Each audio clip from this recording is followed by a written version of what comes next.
이번 전시 터뷸런스는 모든 출품작이 조각 회화로 구성되었다는 점에서 유재현 작가의 기존 전시와 구별됩니다.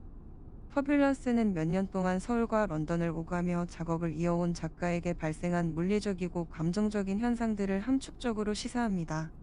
동시에 조각 회화라는 매체가 작가에게 의미하는 상징과 서사를 비유적으로 풀어냅니다.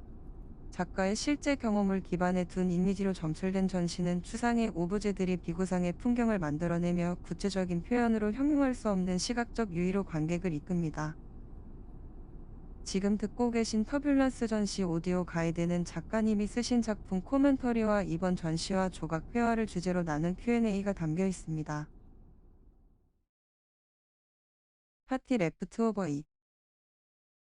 파티가 끝난 후 남아있는 테이블 위에 콘페티 조각들과 나뒹구는 플라스틱들, 한 공간에서 하나의 이벤트로 묶인 군중의 모습들을 상상하며 엮었습니다.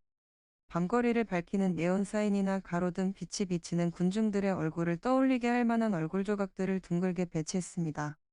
시끌벅적한 밤에 대한 소고가 담긴 노트를 적다가 곳곳에 그려진 마커 드로잉들을 함께 엮었습니다.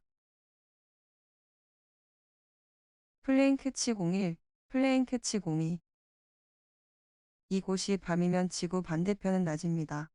서로 다른 곳에 있는 시간이자 장소인 밤이 캐치볼을 하는 장면을 상상하며 만들었습니다. 두 개의 조각은 따로 똑같이 어떤 이야기를 주고받을 수 있을까요? 메이데이 메이데이 메이데이, 소프트 랜딩, 디파처. 정적인 선과 동적인 선들을 모았습니다. 어떤 구체적인 모습을 구축하기 위해서 존재하는 것이 아닌 방식의 조각회화 피스들을 만들고 싶었습니다. 조각회화에 가장 많이 등장하는 이미지들 중 하나는 별 모양의 낙서입니다. 속도감을 담아내기에 적합한 형태라는 생각이 들어 자주 등장시킵니다. 한 점에서 출발한 선이 다른 지점으로 이어지면서 가장 빠르게 그릴 수 있는 방법으로 그려진 별들을 모았습니다. 윈도우 시트 01, 02, 03, 04, 05. 비행기 창문을 통해 보는 풍경 조각의 단상들과 좁은 복도를 걸으며 잠든 이들 사이를 가로지르는 순간, 그리고 직후 만난 난기류로 흔들리는 기내 상황과 소음 등을 담은 낙서들을 혼용했습니다. 대지가 가까이 보이는 상공에서 내려다 보이는 도시의 불빛이나 붉은 빛 석양이 창을 통해 쨍하게 들어오는 해가 지는 순간의 모습 등을 떠올리며 조각조각 화면 구성했습니다. 몬슨 이즈 온 더 웨이. 기온이 점점 올라가며 장마도 빨라옵니다. 작년 여름 장마를 무서워하며 또 기다리며 조합한 피스입니다. 더 북마크, 루비레터. 두루마리 편지나 종이로 된 책을 넘기는 촉각적 경험을 생각하며 그린 드로잉들을 모았습니다. 정말 좋아하는 페이지에 책갈피를 넣어두고 다시금 펼쳤을 때 느끼는 기분, 어떤 편지를 읽어 내려갈 때 보이는 풍경들을 담았습니다.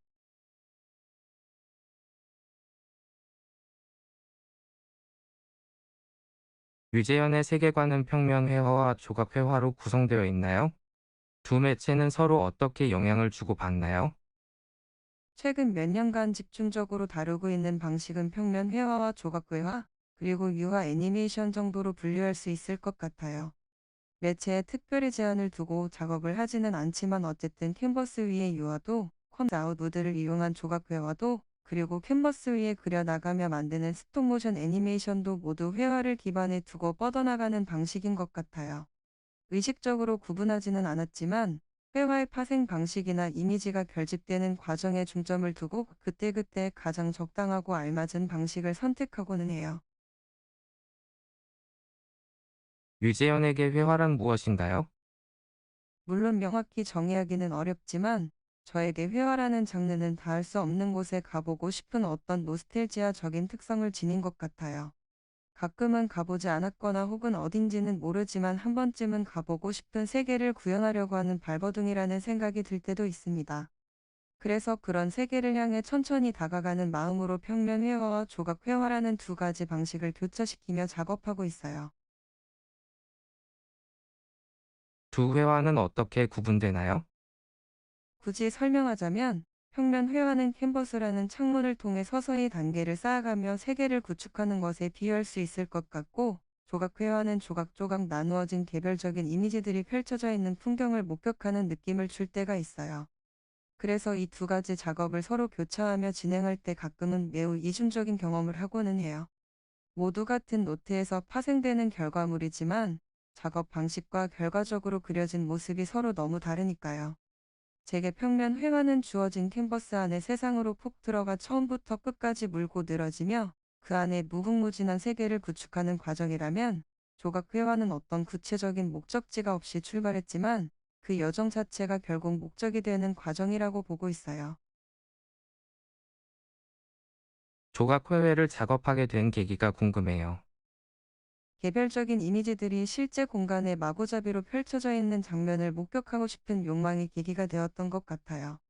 목적과 의미를 두지 않은 형태들이 실제 세계에서 물리적인 힘을 가지게 되고, 각기 다른 페이지에서 탄생한 그 일련의 형태와 색과 면들이 다시 모여 하나의 새로운 형태가 되는 그 과정 자체에서 오는 유의가 대단했어요.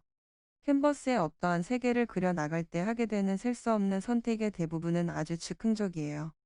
때로는 많은 선택의 앞뒤 맥락이나 어떤 공식과 논리에 어긋난 채 이루어지거든요.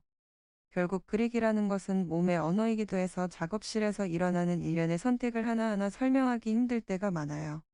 조각 회화는 아주 날 것의 이미지들을 그대로 공간에 옮겨놓고 그것들을 나란히 두기도 하고 겹치기도 하면서 그런 즉흥적이고 우연한 회화적 태도를 눈으로 확인하게 해주기도 해요. 그것들을 다듬고 옮기고 재조합하는 과정에서 그동안에 알지 못했던 심상과 회화적 태도를 발견하게 되기도 합니다.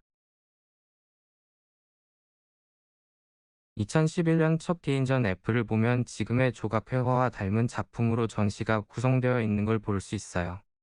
캔버스에 작업된 평면 회화는 찾아보기 어렵고요. 어쩌면 유재현의 작품의 시작에는 조각 회화가 있었던 것일까요? 2011년 겨울에 플레이스막과 함께 진행했던 첫 개인전 F는 유재현의 조각회화의 출발점이 된 전시였어요. 화이트 큐브 형식의 공간이 아닌 곳에서 첫 개인전을 하게 되었는데, 그 공간의 투박한 콘크리트 바닥과 벽을 보는 순간 머릿속에 스치듯 지나갔던 풍경이 있었어요. 그야말로 머릿속을 스치고 지나가는, 당장 그리지 않으면 사라지는 이미지들을 공간에 팝업북처럼 펼쳐놓고 싶다는 생각이 들었어요. 당시 신문의 보도 자료 이미지를 뒤적이다가 발견한 미 공군 전투기 F-16의 F를 보고 단초적으로 생각나는 단어들에 대한 인상을 드로잉해서 모았고, 그것들을 MDF 패널 위에 그리고 잘라서 물리적인 공간 안에 세우고 매달며 전시를 만들게 되었어요. 모터를 이용해서 드로잉들이 움직이며 그들끼리 돌아다니고 맞닿고 겹쳐지며 작동하는 풍경을 만들었어요. 이름 없는 형상들이 모여 하나의 서사를 만드는 느낌. 빠른 속도로 그려진 드로잉들이 크기가 커진 채 두께감을 가지고 공간을 가로지르며 부여하는 느낌에서 이상한 쾌감을 느꼈어요. 평소에 형용하기 어렵고 설명하기 힘든 추상적 감정을 누군가 캐치해서 구체적인 시각 이미지들로 나열해서 보여주는 느낌이었달까요? 조각 회화는 예전부터 지금까지 조금씩 변화를 거듭해왔고 앞으로도 자연스럽게 변해갈 수 있는 가능성이 많은 작업이라고 생각해요. 따라서 조각 회화는 제 작품의 시작점이라기보다 항상 궁금했던 세계를 펼칠 수 있게끔 만들어준 태도이자 방법론이 될 수 있을 것 같아요.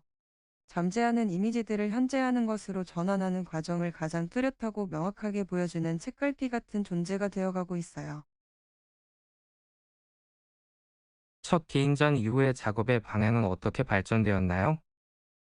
첫 개인전을 마치고 런던으로 가서 학업을 진행하며 여러 매체를 다뤄보고 실험하는 동안 꾸준히 드로잉들을 모으고 채집했어요.